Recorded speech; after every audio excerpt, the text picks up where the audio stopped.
以自己做啲炸薯條俾個小朋友食，清洗容易。多謝你啊，先生。最緊要佢唔生鏽。喺永安賣緊39蚊，今日20蚊一隻㗎咋。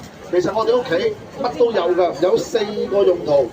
屋企咧，我即刻教晒你啊，4個用途。第一個用途刨皮，刨完皮刨絲，我嚟整下土豆絲啊、紅蘿蔔絲啊，太太就係靠呢兩排嘢㗎，就唔使靠屋企大隻嗰啲咧，又阻掟又驚佢生鏽，屋企乜都有嗰啲，尤其是呢個窿仔，呢個用呢個切㗎，啊太太。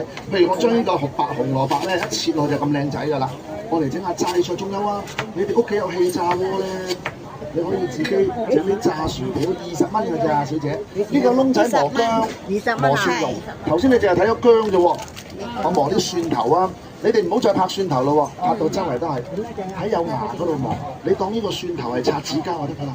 磨落隻鑊嗰度，我嚟炒豆苗。仲有啊，你哋屋企成日食㗎，蒜蓉蒸排骨、蒜蓉蒸蝦，你磨到落尾又唔會磨到手。